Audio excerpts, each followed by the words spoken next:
Hello everyone, this is Lavoy Fernicum. I think I'm pretty upset this evening, but I've been following what's happening over in Bend, Oregon with that ranching family over there, the Hammond family, and I'm pretty upset with what the BLM has done to them. Actually, I'm really angry. These are real lives.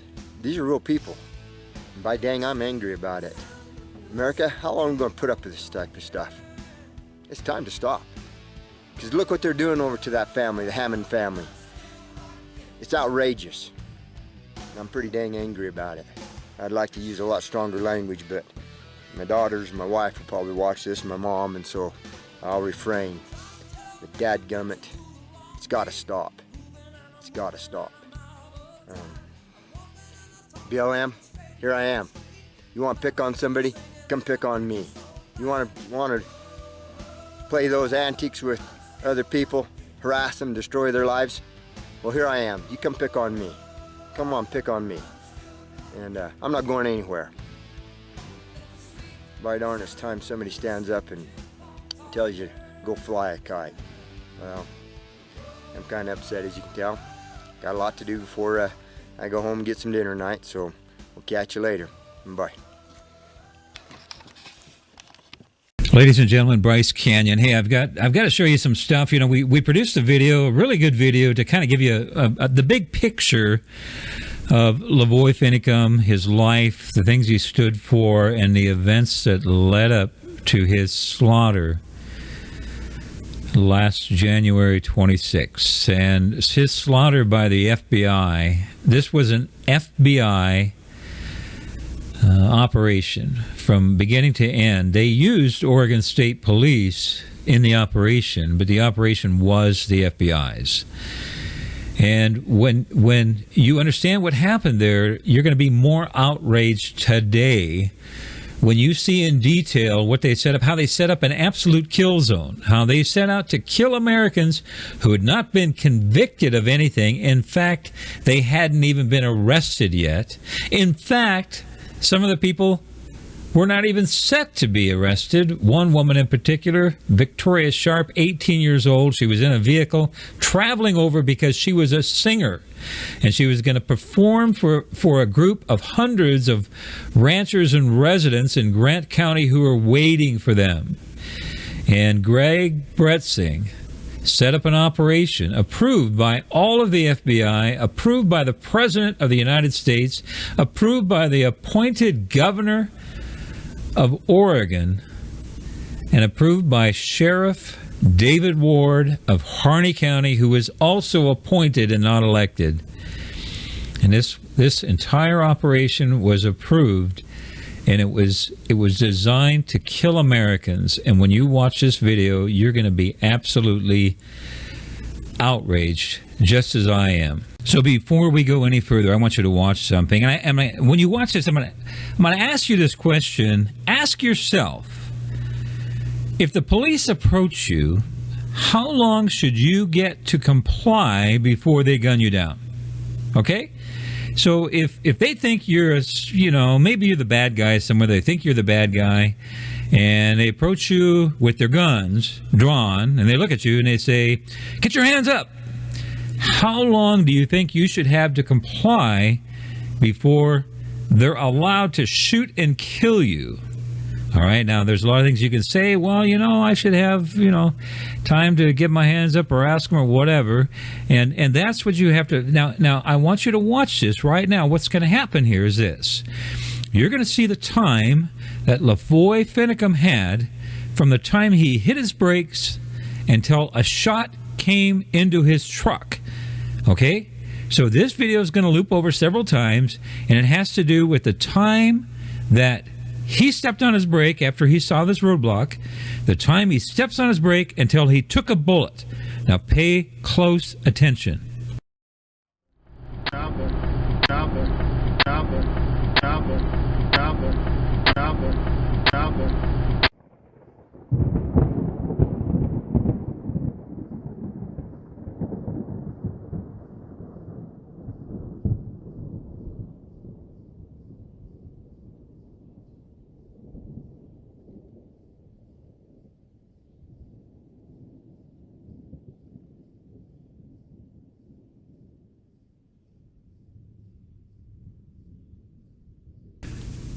So, ladies and gentlemen, you need to understand that I have literally gone over thousands of documents. I have seen, I don't know how many hours of footage of video surrounding this entire event. And this is a follow-up that we're doing to the first video that was put out that kind of covered the history and life of Lavoie and what led up to the occupation and what led up to this drive to John Day in which they were ambushed by the federal government. So now we're producing this document, or this video, to help you see what a setup this really was, and what an effort this was, and what a wrongful death this was for Lavoie Finicum. So bear with us as we cover some of that evidence. If you remember where we started here, there was initial traffic stop, and while they were stopped, the Oregon State Police fired a shot. It was a rubber sponge-tip 40-millimeter cannon round, essentially, at them, and so they didn't know exactly what had happened. They talked it over. They decided just to get the hell out of Dodge, to head to the sheriff over in Grant County because they knew the sheriff over there was friendly.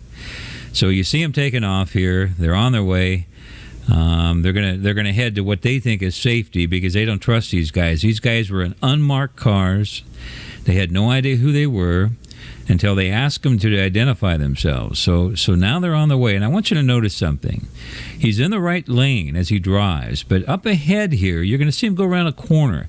On the right side of the road, you're going to see what is black ice. This is the afternoon. As it gets cold in the afternoon, you're going to see things happen. Okay, what you see now is some black ice. See on the right side of the road those dark spots? See how there are dark spots on the side of the road? What happens is the snow melts in the afternoon, and it runs over the road, and then when it gets cold, it all freezes and turns to ice. So what you're going to do now is you're going to see Lavoie, as he's coming up, he sees this, and he knows it's turning to ice. And so he gets off into the left side, into the left lane. He can see ahead of himself. So he gets on the left side. He's over the center line. He drives around this ice because he knows that that's dangerous. He doesn't want to, crash, and he's trying to get down the road in a hurry. So he's going around this ice, and then just after he goes around that ice, you're going to see that he gets a move on, and just watch. Okay, so now they get past the ice, or they're coming up on the ice. You can see him there. Now look on the right side of the road. He moves over. Watch what he moves over into the center lane to go around the ice. Okay, we haven't quite got there yet. See him coming up. There's the ice. He says, oh my gosh. He gets way over the left to get around it, get around some more. He's staying over there, and now what's happening? Oh my goodness, there's a roadblock. You see what I'm getting at, ladies and gentlemen? So he sees the ice. He's trying to be safe. He cuts over to avoid the ice. Now he's going around the sweeping left-hand turn. He looks up ahead. He sees something. It's hard to spot because what is he looking at exactly? He's looking at a silver truck that blends in with the snow. There's a black truck there. Okay, notice the silver truck's on the right side, blends in with the snow. On the left side is a black truck. Okay, a couple things to notice about these. In the testimony, the officer said that both of those trucks had flashing red and blue lights. But guess what? These trucks are rental trucks. The two trucks in the lead were rented by the FBI from who knows where, some local car rental agency. So the FBI, these aren't government vehicles. Okay, so they took one of these little things that you see on Hawaii 5-0 where they stick it on their dash. Supposedly they had one of those little bubblegum red and blue lights on their dash that was flashing. And what they're saying is that, oh, by golly, these guys should have seen this when they came around the corner. Well, you're not going to see that, okay? You can see one in the back window, but if you look at all the video, you don't see any flashing red and white or any red and blue light in the dash. You just don't see it there. It's not there. So these guys come around the corner. The silver truck might be what he saw. He didn't see anything else, I guarantee you, until he was slamming on his brakes and getting shot at. So there's two trucks there. He spots maybe one of them. He sees the second. By then it's too late. He's trying to hit the brakes. He's trying to do what he's doing. I've already showed you what happened there as he was hitting the brakes, but I want to show you something else. Now, what you saw was when they hit the brake to the time they took the shot, all right? Now, we don't know if that was the first shot that was even fired, and I'm going to get into that. But it's the first shot that we know that hit the truck, and it was hit from 326 feet away. We can call it 325. But there was a gentleman who went out there, and he took some very precise measurements, and he measured all of these different points that you see from the sky. You can see the different signs, you can see the corners, you can see an entrance to a campground, a turnout, and all these things. And he measured all of these things. Okay, now here's a few things that we know. We know that that first shot hit him around 325 feet. So we can look at the yellow line on the top. That's where he was hit. Now, we know that he hit his brakes about 3/4 of a second earlier, and we can go back, and if you look at the left of that second yellow line that says 400 feet, you're going to see a sign. Well, a gentleman went out and measured right to the center of that driveway, just above that sign, about where the top of that sign is, and that is 386 feet from where the shooter stood, the sniper, the Oregon State Police sniper.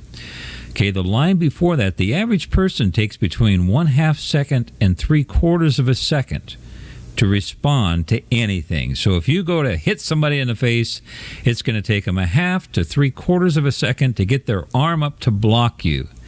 All right? If you hear a noise, a loud noise, it's going to take you 1/2 to 3/4 of a second to respond to that loud noise if it scares you.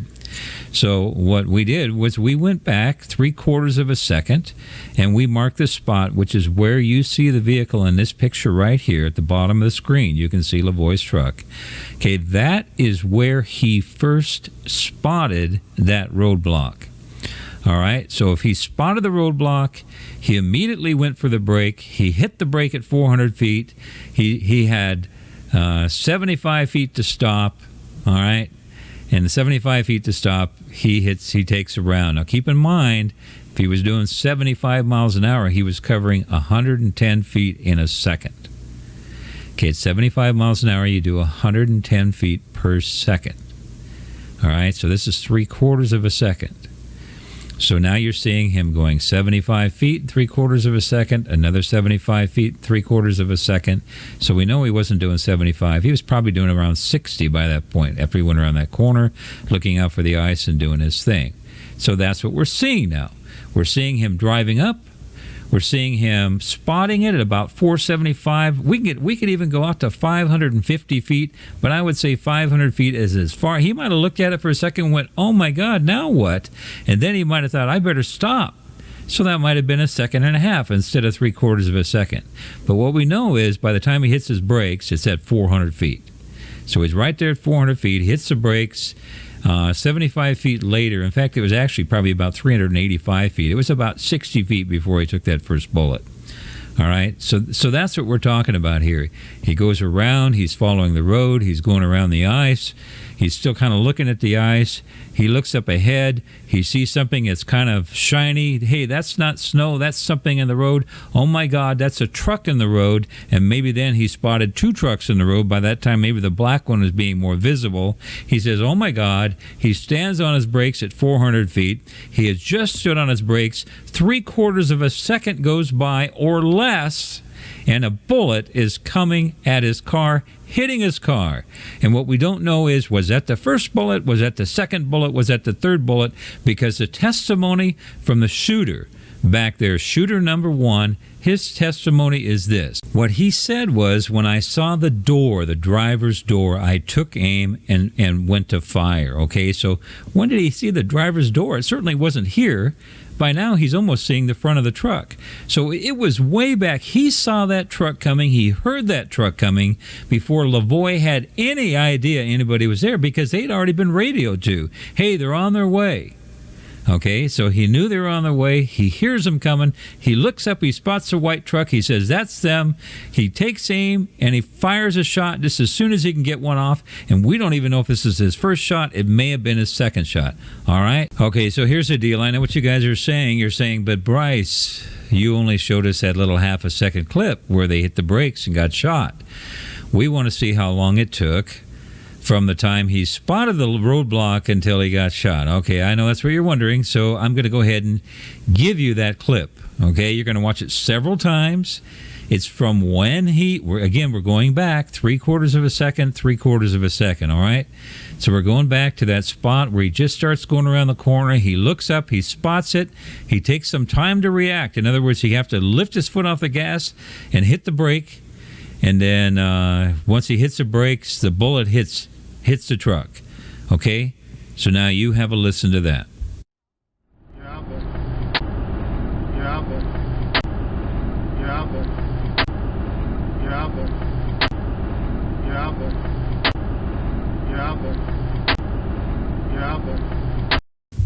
Okay, now there's some things we learned through the latest testimony that was released. And this was Officer number 3. Officer number 3 is the guy who had the taser. He's an Oregon State policeman. Now, what's interesting to know is that, he's a SWAT team member. The shooter, the first shooter, the sniper who was firing at Lavoie's truck when he was coming down the road, that's his partner. Those two guys are partners. They work together. I think they said for 20 years they've been working together on the SWAT team. All right, now listen to this. What they did was that they were assigned to this detail, and the guy with the taser, officer number 3, he was wearing what he calls a light kit. In other words, he didn't have heavy armor on, he had light armor, because he was the only one at that roadblock that had less than deadly force. None of the other guys had a taser. None of the other guys had a sponge round or, any of that. All they had were deadly weapons. So if somebody ran from the truck, none of those guys could do anything but shoot them or try to run and tackle them. They couldn't tase him, they couldn't stun him, they couldn't do any of that. So they put this one guy from Oregon, it's officer number 3, they put him on the detail so that he could be the less than lethal force. He was the guy with the taser. He was the only one. He wore light armor. And the other guy, the sniper over on the other side of the road, he was this partner. Now here's the deal. The sniper, see that silver truck in the middle there? Well, that silver truck in the middle was the sniper's truck, but it's not supposed to be there. It wasn't there by design. He was way up the road on the north end, behind the roadblock. He was supposed to be there blocking the traffic so that nobody could get through and get into the crossfire or interfere or anything else. So he was laying back there stopping people. And they had stopped and turned around a couple people who didn't want to turn around. And that was his job. He was supposed to lay back there. But when the order came up that, hey, they're heading your way, he got all Rambo-like and got excited. And instead of sitting back there and waiting and not having part in it, he drove his truck forward. He parked it right between those two FBI rented vehicles. And he jumped out and he ran over to the left side of the road. And he got himself up on the bumper of the silver truck on the right side of the road. He had one foot on the bumper and one foot on the snowbank, and he's standing there with his AR-15 or AR-10, whatever it was. It was a .223 caliber rifle with a 1x6 power scope, and he sat there and waited for Lavoie to come around that corner. All right? So he and the man with the taser were partners. They're both from the Oregon State Police. The rest of the guys were FBI. FBI had their heavy armor on, and they were ready for a gun battle, and they parked their cars there, and that's all they were doing was getting ready for a gun battle. Now, when you look at this photo, you see inside the circle. And inside the circle, believe it or not, there's 3 people there. The one closest to the bottom, on the right side on the bottom, there's 2 guys standing on the top of the snowbank, and there's one guy who's crouched behind the tailgate of the pickup. Okay, the bottom guy in the photo, bottom right, is the sniper who fired. He's the Oregon State policeman. The guy right behind him is the guy, one of the FBI agents. The guy behind the truck is another FBI agent. Way across the road on the other side is the partner with the taser who's hiding up in the woods. And by the way, he got stuck in the snow when he was trying to get up to the woods. He actually said he was terrified that he was going to get stuck in that position because they started to move when they told him Lavoie was headed their way. They started then to get into positions. As far as anybody knows, nobody at that point had gone up into the woods. Nobody had gone into the woods to Other than the one guy with the taser, the OSP officer, none of the FBI guys had gone to the woods. But if they had, you see that the truck slid through the snow. It came to a stop. Lavoie jumped out almost before it even stopped. He's got his hands up. He's saying, "Okay, shoot me." And as soon as you hear him say that, boom, boom, 2 shots go off, at least 2 shots. You see the window get blown out right next to Lavoie, right in front of Lavoie, and another one just barely missed his head. All right? So we know those shots had to come from across the road. They either came from that little yellow circled area or they came from the red circled area where the 3 guys were gathered together. But if you look at that red area, you see that Lavoie is just barely out of the truck, and suddenly now there's nobody standing there on that snowbank. They got down and they headed for cover, or they headed across the road in a big hurry. But here's the deal. Unfortunately, in the overhead video, the camera pans down just as those shots are being fired. Now, we know they probably have other views. They said there were 2 planes in the air. They've got footage from both, but they're not showing them to us. So what I know, what I have seen, is that those 3 guys were still there. 2 of them were standing on the bank, and here's what I think happened. And I'm sort of letting the FBI off the hook here. What I think happened is this. The OSP officer who ran down there, who jumped up because he couldn't stay out of the action, he had to do his Rambo thing. He ran down there. He started shooting. Now, keep in mind, nobody else shot at the truck as it was coming. Only this one guy who was not supposed to be part of the operation.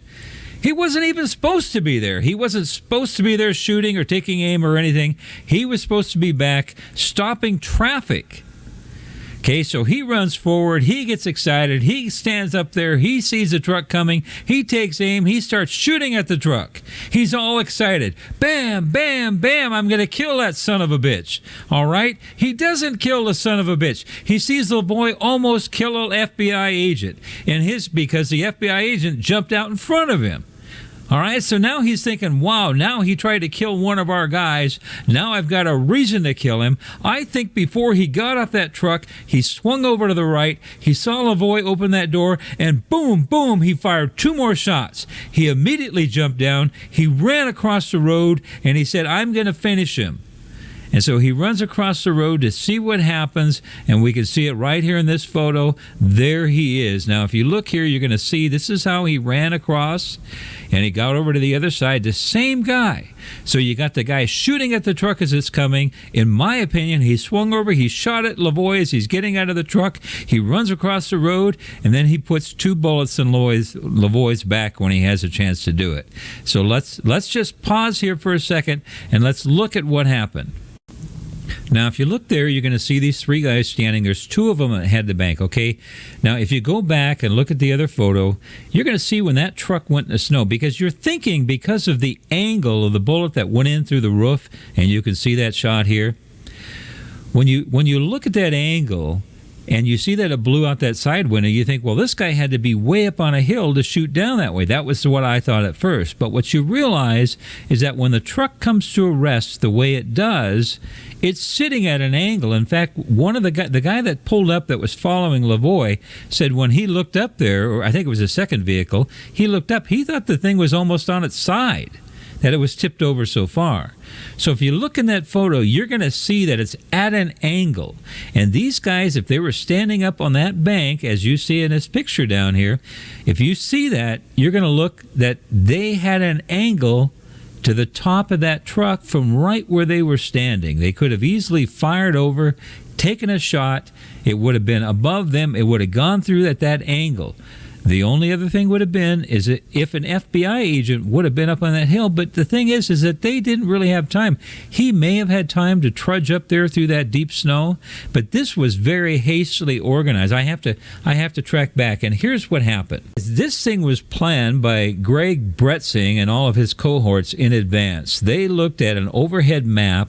In fact, they were first, as we said in the previous video, they were going to do this over in Grant County. They found another canyon that was better for an ambush than this was.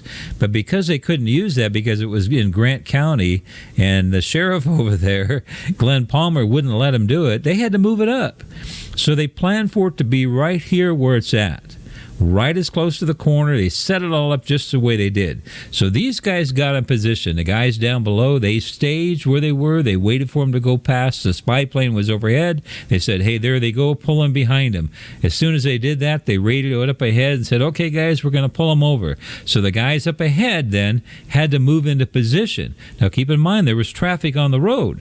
So they had to wait for the last car to pass. They'd already been told what the last car looked like. The last car passes. Now they swing a U-turn, they come back. The two FBI vehicles form that V in the road. Now they're doing this as the first two vehicles are getting pulled over. That's how little time they had to actually swing around and put this thing in order. So they had to swing around. They had to get their cars in order. The Oregon State Police, the silver vehicle, the one in the back, he's back there stopping traffic and telling people to turn around and doing his thing, arguing with people, as they said. And then we have these two guys setting up that V as a roadblock, and they're taking position. We don't know how much time they really had. They had several minutes because Lavoie was kind of stalling down there for about 3 minutes before he took off, and then it took about another minute to get there. So they had 3 to 4 minutes to set all this up. While they're setting it up, one of the things they had to set up was a spike strip.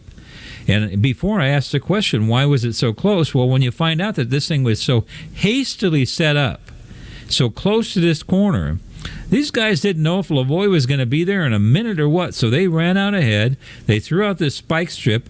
And the testimony later was by officer number 3, the guy with the taser, the last one that they released information on. He said he thought it was 10 to 15 yards out in front. Now, if you look at this photo, you're going to see that the following vehicle, the vehicle that was following Lavoie's truck, he said he stopped where he did because he didn't want to hit the spike strip. So at the bottom of the screen, you can see his van or his truck, and you can see the taillights there, and you can see the distance, the yellow line, and that's somewhere where the spike strips were. So they weren't good for anything. I mean, I don't know what good they were going to do other than try to get somebody to stop there, which obviously that didn't happen. So you see how this whole ambush was set up. It was hastily set up. It was set up too close to the corner. Lavoie had no time to respond. He drove into an ambush. He was being shot at before he knew what happened. If he would have been shot and killed or injured, he would have run into that roadblock. That third vehicle is not even supposed to be there. Lavoie's truck could have pinned these guys. Now think about that third truck. You know, Rambo, when he pulled in there. Okay, he pulled that truck in there. Those guys were stationed on little ladders behind each of those two trucks. There was an FBI agent standing on a ladder getting behind the engine block of each of those trucks for more protection, okay? If Lavoie would have hit him straight on, they would have pushed those two trucks into that truck that's not supposed to be there. It would have pinned those guys in there and certainly killed them or hurt them really, really bad. So again, Rambo endangered everybody's life, all right? So now we go back, we can see 3 people standing there, and of those 3 people, where they're standing, 2 of them were on top, 2 of them could have shot across. I think it was Rambo. I think Rambo took 3 shots, maybe 5 shots, because he probably missed a couple times. He never told us how many shots he took. He said he didn't know, and for whatever reason, they never counted the ammo in his magazine at the end of all of this. If he only had 10 rounds left, then he shot 19 rounds. If he had 15 rounds left, then he shot 14 rounds, all right? So that's what happened. So one of those 2 guys, in my opinion, standing there on that bank are the ones who fired into the top of that vehicle. If it was Rambo, Oregon State Police Rambo, then he took all of the shots except for one other shot that went into Lavoie's vac. If it wasn't him, it was the guy right next to him, unless there was somebody up in those trees who ran up there in that 2 minutes, and I don't even know how he could have gotten far enough up there to get a good position on everything, all right? So now we've got these 2 guys here. I think Rambo fired into the top of that rig. So he fires 1, 2, 3, probably more like 5 shots, because Officer 3 testified that he thought that he fired 3 to 5 times. So that's what his testimony was. I think he shot 3 to 5 times, certainly not 10.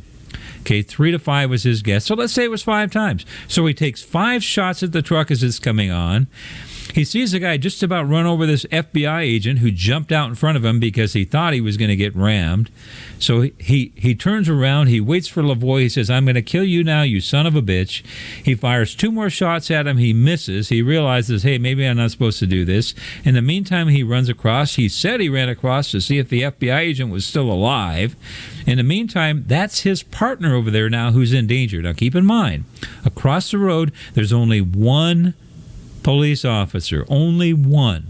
And that's the guy with the taser, and he's got a handgun. He about got snuck in the snow. He ran up there to hide behind a tree. He pulled his handgun out as Lavoie's pulling forward. Okay, so he's standing here with his handgun. He's got light armor on. Well, guess what? If you look at the pictures, you're going to see on the left side of the truck, it looks like someone fired a round into the side of that truck right there. They don't talk about it in any of the testimony. Nobody talks about any of this, but you can see that there looks like a bullet hole on the left side, and I think Officer number 3, the taser guy, I think he fired his pistol at that truck and put one round there in that C-pillar of that door frame. That's what I think happened. Now, here's something else about all of this testimony, and I read through all of it. I can't recall any one of those officers saying anything about those 2 shots that were fired at Lavoie as he was stepping out of his truck. Not one of them mentions hearing that. They mention hearing the shots going off as the truck's approaching. They know that Rambo's shooting at him coming up, but when he was there just after that truck stopped and those 2 shots blew out the side window and just missed Lavoie, when that happened, nobody has said anything about those 2 shots. I don't know why it happened. I don't know if they just don't remember. I don't know if they're confusing that with the shots that were fired at the truck as he approached, and it all just kind of runs together in their head. I really don't know why, but they haven't mentioned that. And Officer 1 obviously never admitted to that. So you've got to ask yourself, is it possible that none of these FBI agents fired a shot? You know what? I think it is possible. And I'm not trying to protect the FBI. I'm just saying that it would follow suit to me that Rambo did all the shooting. Because it seems to me those 2 guys standing on the banks were the 2 that had the opportunity to shoot through the roof. And, very possibly the FBI agent standing behind Rambo decided to go ahead and hey, what the heck, I'm going to shoot now. He just about killed my buddy. He saw his partner over there just about get run over, and he might have thought he did get run over. And he might have gone, damn it, now I'm going to shoot this bastard. He might have said, excuse my language, folks, but that's just the way it goes. He might have just said that. He might have said, I'm going to take this guy out now. So one of those 2 guys, in my opinion, are the ones that fired that shot through the roof and tried to kill Lavoie as he was getting out of the truck. Now we're going to fast forward a little bit, and we're going to go to the actual shooting of Lavoie. Okay, so Rambo is shooting. He runs across the road. He sees Lavoie still alive. Now Lavoie's out in the open. He's an easy target, but he's got his hands wide open. And even Rambo knows he can't kill this guy with his arms wide open like that. He can see there's no gun. Now, interestingly enough, up until this point, nobody else has fired a shot. Not one person has fired a shot. Not one person thought that truck was dangerous enough to shoot at as it was approaching. So where do you go with that? Okay, so Rambo runs across. He's got his gun pointed at Lavoie. Lavoie's out there trudging around in the snow. Now keep in mind, Rambo's partner is right there. His partner of 20 years has got a taser.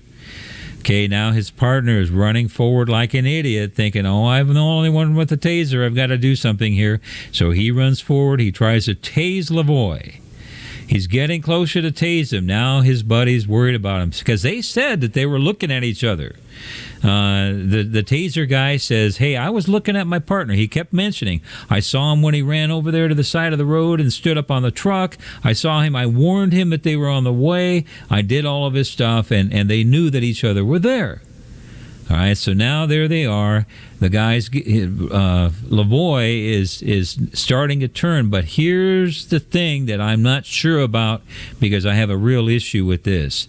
If you look at, if I look at my editing software, I can take the gunshot, and I don't know if you can see this or not. I'm going to try to show you this. If you look at this, you can see at the bottom of the picture, you can see all of the sound. You can see where the shots are going off. Okay, so here's a little spot where you see a bullet being fired. You hear the shot. There's a spike in the sound waves right there. All right, so now if you match that spike in the sound waves, if you match that to what's going on with Lavoie, you're going to see this. The first shot was fired as Lavoie was falling backwards. And the next two shots were fired as the last shot was fired when he was on the ground. If my software is correct, if they're evenly synced, that means this. That means that one shot killed him, and two of the shots, as he was falling to the ground, one hit halfway down, the other one hit when he was on the ground. That's impossible. Okay, these guys, when they were testifying about their shots, they said they aimed for center mass. Okay, Rambo says he took two shots right away, and the second shooter number 2, said that he fired just after he heard that first shot go off. He fired. All right, but here's what I think happened. I'm going to go back here and kind of play this and sync this, and you're going to see that there's about maybe a quarter second difference, maybe half a second. And here's what I think could happen, the alternative to the shots fired. As you see Lavoie turning to start to walk back away, okay, he's out there, he's got his hands up, he kind of stumbles, hands go down a little bit. He's just starting to turn away because here's the deal. One of the bullets entered Lavoie in the lower right back, and it traveled upward through his body and came out around his left nipple. That means Lavoie had to be bent over, or this guy had to be well below him. And we know he wasn't well below him, not that much, so he must have been bending over. So what I see here is that Lavoie, as he was turning around, I believe then is when he took that first round, and I don't think it was Rambo that took the first shot. I think the first shot was taken with the .308 long gun by shooter number 2. Shooter number 2 came out of that rig that was following Lavoie's truck. He ran up, just about stepped on the spike strip. He ran across, raised his gun, covered Lavoie. And when Lavoie turned away, I think he felt like, hey, now he's too close. Now I'm going to shoot him. And I think he shot Lavoie before we see Lavoie go into his jacket. I think Lavoie was responding. He felt that bullet maybe not go in, but he felt it come out through his chest. And he was reaching around going, what was that? And he was instinctively going for that wound that he was feeling. And keep in mind, at this point, he had not fallen over. So that bullet comes through, it exits his chest, he's going, oh my God. He stands up straight because now his whole system goes into shock. As he's standing up straight and he's just starting to fall back, Rambo fires his 2 bullets. He's aiming for center mass, but the reason he doesn't hit center mass, and keep in mind he's maybe 20 yards away, and with the rifle and a scope, you can hit a mosquito on his back. So at that distance, he's aiming for center.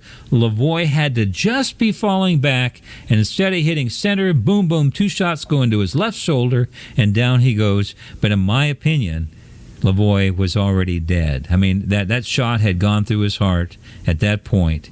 And the first shot, I think shooter number 2 took the first shot with his .308 when Lavoie was bending over. Bam, goes right through the chest, or not even when he was bending over, goes through him, comes out through the chest. Lavoie's responding to it. He stands up, gets 2 more bullets as he's falling backward, and that's the end of it. Okay, now we have to note that the guy with the taser, officer number 3, he noted that Lavoie was still there alive for, he thought, a couple of minutes anyway. But he was covering him. He was afraid that he could still shoot, but now he was worried about the truck. So his focus went over to the truck at that point, and his attention came off of Lavoie.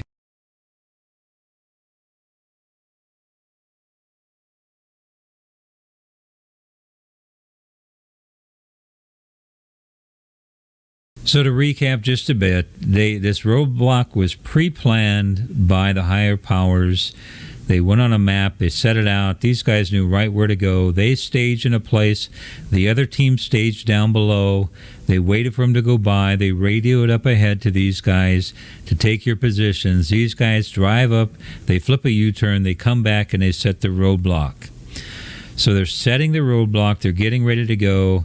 The OSP officer, Rambo, is supposed to be back blocking traffic, and now they get the announcement. Okay, so they're waiting. They're waiting. They're thinking they might comply, and they might never show up, and this roadblock's going to be unnecessary, so they're waiting. But listen to this, ladies. And this is really, really important that you get this. So they're waiting, and they're wondering what's happening. They're kind of just all standing around, and now they announce to them, here's what they announced. They're heading your way. He says you're going to have to shoot him. All right? Several of the officers testified that that's what they heard on the radio. They asked him to repeat it. What did you say? They said, they're coming your way, and he says you're going to have to shoot him. Okay? You're going to have to shoot him. So here's what all of these guys are thinking. Okay, all of these guys now, they know all about Lavoie. They know that these guys are armed. They know that Lavoie carries a gun under his left arm. They know that he's not going to be taken alive. That's what Lavoie kept saying. Hey, I'm not going to jail. So they know that.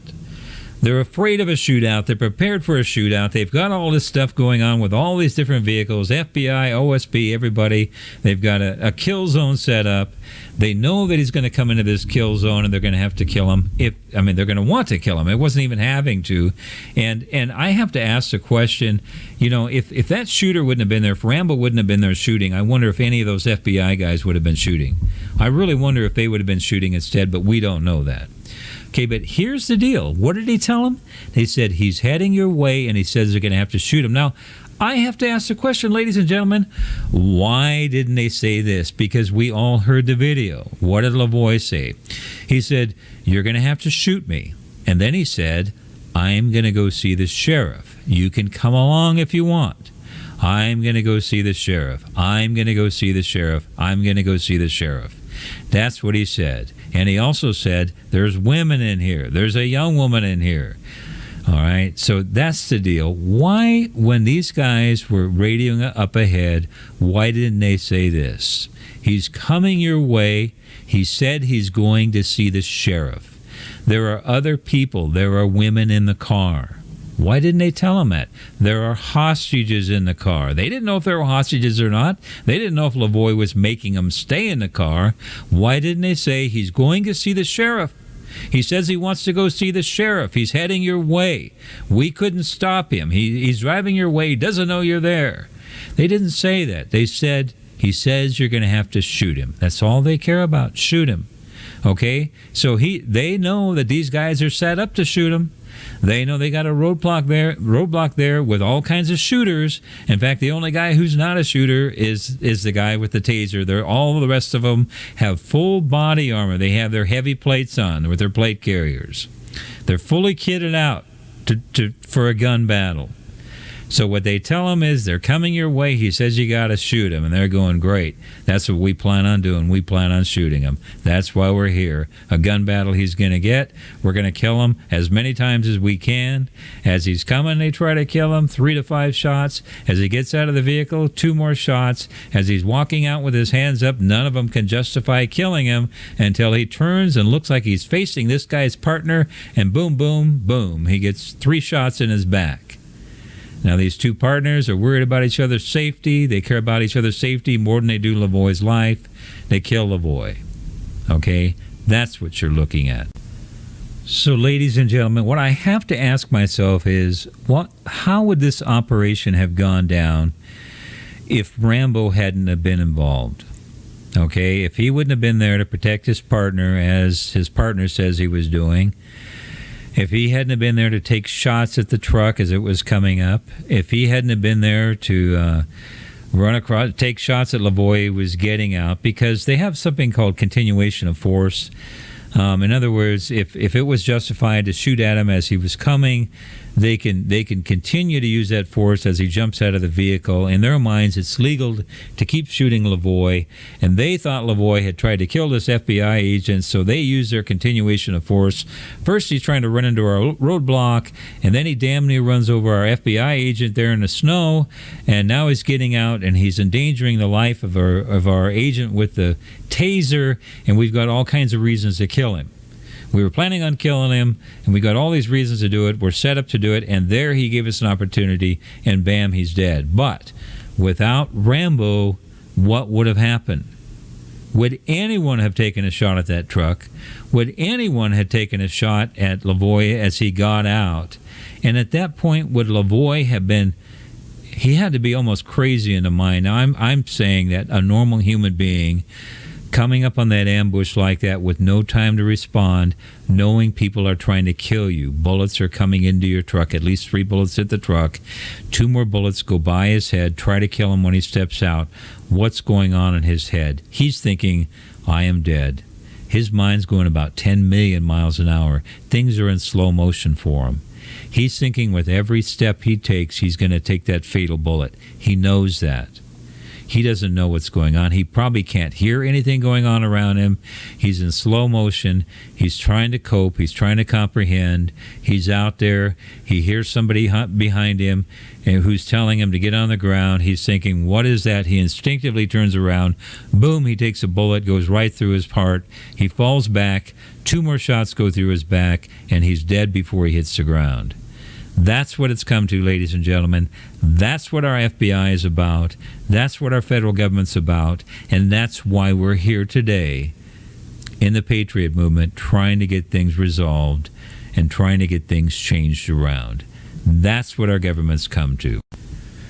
The real blessing in all of this is that the other 3 people, the other 3 Patriots in that truck were not hit by any bullets. They certainly tried, and Rambo needs to be brought up on charges. He endangered all of their lives. He fired when no one else was. He wasn't even supposed to be there. He's trying to shoot into the truck. If he'd have been a better shot, he would have put 3 to 5 shots through that windshield. He would have killed maybe all of them inside that truck. If bullets would have gone the way he probably wanted them to go. So thank God that the people inside that truck were protected. They were protected by not getting hit by a bullet. They were protected by not having Lavoie being killed or injured as he was driving up on those vehicles that were parked in the middle of the road in that haphazard place. And they were protected then, and they were also protected when more shots were fired into that rig after they came to a stop. That's the real miracle here. And I want to tell you something, a message to law enforcement and the FBI. You shot the wrong guy. You guys killed the wrong guy. This guy was an incredible man. He was an incredible human being. He was an incredible example for everyone about being a husband, a father, a businessman, a good neighbor. You killed the wrong guy. You really did. And there's a whole bunch of us out here now who are going to pick up the gauntlet where he dropped it. And if you think that he was bad, I'll tell you what, you're in for much more than you ever thought that you could be in for, because there are tens of thousands who are aware, and there are thousands who are rising up, and I am one of them.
Want to play those antics with other people, harass them, destroy their lives?